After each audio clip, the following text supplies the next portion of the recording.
Salut David, Salut Ludo. tu sais pourquoi je t'appelle?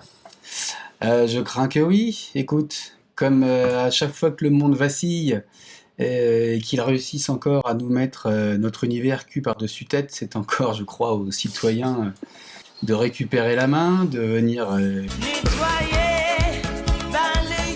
casa toujours pimpante. Et peut-être qu'on est encore sur un espoir d'un moment citoyen. Bah ouais, c'est clair. Mais justement, tu t'es toujours optimiste, toi? Ah bah, quand on est optimiste, c'est un trait de caractère, donc je vais te dire oui. C'est sûr que je reste optimiste parce que moi, dans ma philosophie, je dirais qu'à la fin, on meurt. Donc tout ce qui est avant, c'est cadeau bonus, faut en profiter, faut faire quelque chose, et si on a la chance de ne pas être complètement dans la misère, en lutte pour sa propre survie, oui, il faut rester optimiste parce que, en plus, je pense qu'on vit quand même un moment un peu historique, c'est-à-dire que là, vraiment, le monde est cul par-dessus tête. On a peut-être un moment citoyen ou humain même, si on veut voir grand, majeur. Il faudra s'en saisir. Je crois qu'il faut s'en saisir. Ouais. Je suis même sûr qu'il faut s'en saisir. Parce que, bon, ils vont essayer de repartir un petit peu comme avant, ils vont essayer de rafistoler le Ouais. rafio pour refaire un tour de roue. Ils vont essayer de remettre un peu de carburant pour dire bah allez, on repousse un petit peu, parce que c'est vrai que changer de direction brusquement, etc., c'est voilà. Et je pense que ce sont plutôt les citoyens qui auront des solutions, qui ont des idées. Je pense que le mythe du bonheur par la consommation, ça y est, il s'est effondré, parce que là, si les gens n'achètent que ce dont ils ont besoin, comme c'est le cas en ce moment, on voit que Oui, ça ne tient pas. Il faut prendre ça avec humour et se dire mais oui, mais c'est vrai que c'est aux citoyens de venir apporter les solutions de changements majeurs, parce que de toute façon, que ce soit les politiques, les systèmes économiques, tout ça, ne peuvent pas faire sans une prise en main non, c'est clair. personnelle du citoyen. Donc je crois que c'est à nous d'organiser l'apocalypse citoyenne et de dire on est prêt, d'ailleurs on est parti devant. On est parti devant, suivez-nous. Oui, mais bon, ça c'est l'heure après. C'est quoi ton monde d'après à toi?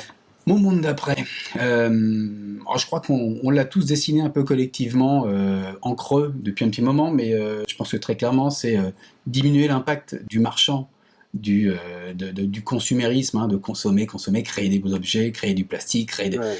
pourrir les rivières, pourrir tout ça. Je pense que très clairement il y a une urgence à vraiment diminuer l'impact du marchand et à respecter la planète, parce qu'on voit bien quand même que on est en train de saloper notre propre univers, et d'emmener avec nous tout un écosystème de manière un petit peu criminelle, hein. Alors effectivement, je pense que On peut se dire. Nicolas Hulot nous avait averti, avait choisi une bonne image avec le Titanic.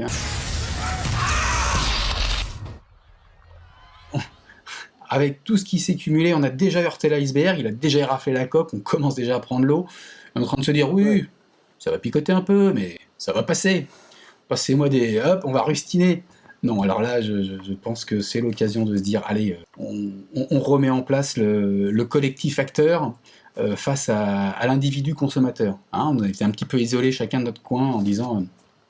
je suis tout seul dans mon coin, je fais ma cellule familiale, mon bonheur, mon machin, etc. Et puis finalement, la réalité, c'est que personne n'a jamais survécu seul, ni dans la Pampa, ni dans la Sologne. On a toujours été des collectifs. On s'est toujours engagé et défendu comme ça, on a toujours progressé comme ça. Le progrès, ça n'est qu'une histoire de collectif. Voilà, il faut faire une sorte d'aïkido social pour préparer un switch du système tranquillement. Alors, il faut le faire relativement vite quand même, mais pas espérer le grand soir, les pics, la révolution, etc. Personnellement, j'y crois pas. Ouais, Et ça je part pense de qu'il y a nous, des... quoi. Ça part de nous, ça part complètement de nous, et je pense qu'on a en plus beaucoup d'inspirateurs, beaucoup de gens déjà qui nous ont avertis sur le risque systémique, hein, de l'écocide et de l'effondrement complet de la nature, dans laquelle nous sommes censés être partie prenante et intégrante, et d'ailleurs, elle travaille pour nous, hein. Nous l'avons asservi et on dépend complètement de la nature, donc il faut vraiment faire attention à ça, de se dire, oh, on va pas s'en sortir, la nature, on va la bricoler, je veux dire, voilà. À un moment, ah bah, qu'est-ce qu'a foiré? Bah, qu'est-ce qu'a foiré? Un pangolin. Voilà. Tiens. Parmi les sources d'inspiration et d'expériences concrètes qu'on a, Gaël Giraud parle des biens communs, qui remettent bien l'humain et le collectif au centre, hein, Ouais. parce que c'est vraiment la coopération, et c'est retirer du système actuel, on va aller épiler le hérisson progressivement en disant, bon ok, on avait abandonné tout ça au système marchand, conscience moyenne, on va récupérer petit à petit ce qui est stratégique et fondamental pour nous. Ouais. L'air, l'eau, la bouffe, la santé, l'éducation, etc. Tout ce qui n'a rien à faire dans un système de marché où ah vous êtes cassé le bras, bon bah c'est 15 000 euros. Oh bah, merde. On va récupérer comme ça, et je pense que l'un des bons exemples des biens communs qui fonctionnent, c'est par exemple la régie d'eau. La régie d'eau, on avait dit oh laissez le marché faire, puis finalement on a dit les régies d'eau ont été reprises en main dans beaucoup de grandes villes, c'est-à-dire des gros paquets techniques, hein. Il y a des ingénieurs, il y a de la technologie, c'est fondamental, l'eau, c'est notre premier besoin. On n'est pas sur un détail, on n'est pas sur un truc de... On ne fait pas pousser des chefs dans de l'arzac, quoi. On est vraiment... Et on dit, ok, ça appartient au collectif, ça appartient à un collectif d'un territoire donné, hein. On ne parle pas d'un truc national ou que tout le monde possède, c'est juste les collectivités locales, les villes, on dit, l'eau, c'est à nous, c'est aux citoyens, c'est nous qui définissons le prix, les investissements, etc. Et on reprend la main là-dessus. Et ça marche très bien. Et ça se fait. Et je pense qu'il y a plein de choses comme ça à continuer à travailler. Ce sont vraiment des choses à apporter au système global, aux politiques, aux maires, aux conseils municipaux, etc., aux régions, pour dire, voilà, nous sommes prêts, nous le faisons, et chacun, effectivement, on doit pouvoir réfléchir à se dire comment recréer des lieux d'échange, des lieux de productivité commune. Et ça inclut évidemment une relocalisation industrielle des choses stratégiques, hein. On a vu que là, par exemple, des FFP2, dans le monde d'après, il en faudra quand même, hein. Le FFP2, c'est technologique, c'est technique, il faut, mais on sait le faire de manière locale, pas besoin de la grande mondialisation pour nous faire ça. Il faut avoir à portée de main les choses stratégiques quand ça tangue. Donc c'est faisable, on sait le faire, c'est-à-dire c'est même pas genre il faut imaginer comment on le fait, non, il y a des gens qui le font déjà. Moi par exemple, ça fait longtemps que je suis militant, que j'ai envie de changer les choses, etc. Mais des fois je suis une sorte de lapin désabusé, pris dans les phares d'une catastrophe annoncée, ou de l'impossibilité de trouver l'endroit où je suis le plus efficace. Je suis la génération Coluche, j'ai été élevé dans l'idée que tu peux pas être heureux dans un monde qui s'effondre, ou dans une planète qu'on est en train de saloper, ou dans un monde où on accroît les injustices sociales en permanence. Voilà, je sais pas faire. Quand on pense qu'il suffirait que les gens arrêtent de les acheter pour que ça se vende plus. Quelle misère. J'aime bien être un résolveur de problèmes, et je suis contrarié dans ma nature parce que je dis c'est trop grand, c'est trop gros. Évidemment, pour une seule personne, c'est trop grand. Il faut y aller collectivement, chacun choisir un chemin et dire voilà, là-dedans je peux être utile, et je peux commencer cet aïkido, shifter sur un autre domaine, et se résoudre à ne pas être personnellement dispersé partout, mais être collectivement partout en action. Et là... Et alors du coup, concrètement, comment on y va là? Alors concrètement, effectivement, à titre personnel, je crois que tous les indignés de canapé, un peu comme moi, ils peuvent déjà récupérer énormément de champs d'action temporels chaque semaine en consommant beaucoup moins d'actu. Parce que théoriquement, on a regardé tellement de tutos sur YouTube de comment changer le monde, comment le sauver, qu'on l'a déjà réparé 4 ou 5 fois. On a suivi tous les tutos, sauf que en fait, tout ce temps-là, tant qu'on passe pas en action, non. Ouais, tu n'y es pas encore, forcément. Voilà, on n'y est pas encore. Donc il faut récupérer en consommant de l'actu, je pense de manière hebdomadaire, ça suffit amplement.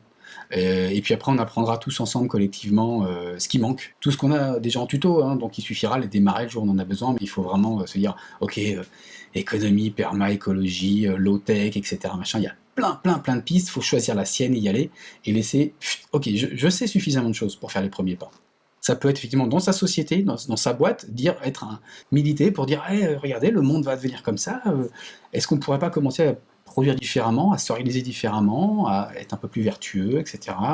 Donc c'est dans l'air du temps. C'est dans l'air du temps, la relocalisation, l'écologie, tout ça. Maintenant, on peut faire des petits pas, essayer de convaincre de ne plus avoir peur de passer pour un âne en se disant la planète se pète la gueule. Il y a plein de collectifs d'agissants, d'acteurs locaux, c'est pareil comme les gens commencent des jardins partagés, ils mettent le premier pas et ils refont collectif.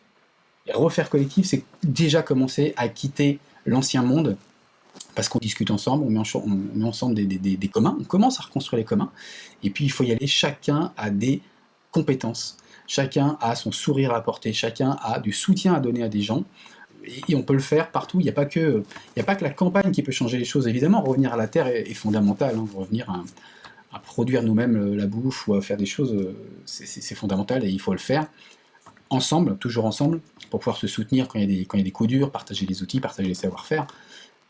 Mais c'est vrai aussi en ville, et comme il y a plus de monde en ville qu'ailleurs, c'est là où il faut recréer du collectif aussi.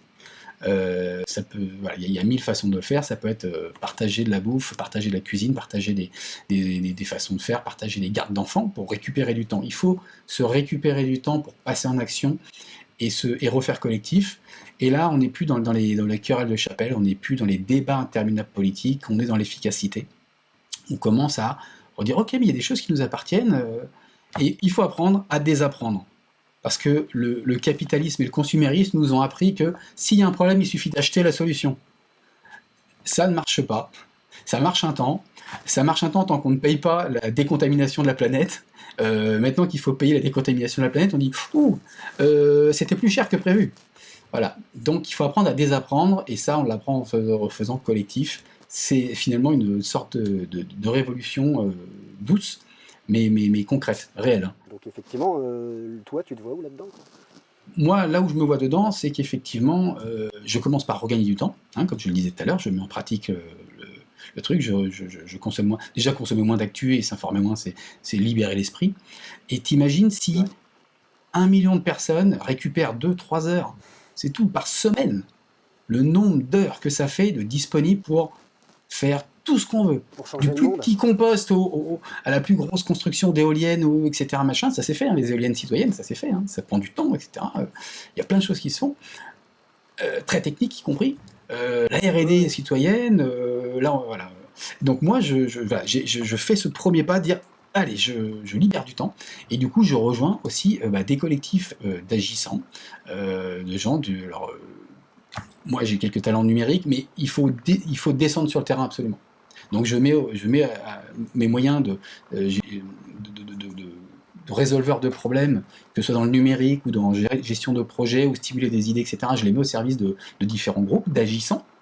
Et je vais essayer, donc je ne l'ai pas encore fait, donc c'est la conscience, on parle vraiment de gens, j'étais au bord de la piscine, je retourne à l'eau. J'y avais déjà été, mais je retourne à l'eau. Et je vais rejoindre des collectifs de quartiers locaux pour essayer de voir comment est-ce qu'on refait groupir. On ne s'en sortira que groupir. Et donc, pour ça, il faut aller voir des gens qu'on ne connaît pas forcément, donc refaire des apéros de voisins. Il y a plein d'applis et de sites en plus qui permettent ça facilement, hein, qui permettent de trouver des voisins, d'échanger des outils, d'échanger. Et c'est le début, et après, c'est une boule de neige qui grossit, qui grossit, qui grossit. Ça paraît utopique, mais quand on le fait, on s'aperçoit que c'est parfaitement concret. C'est très concret. Voilà. Voilà.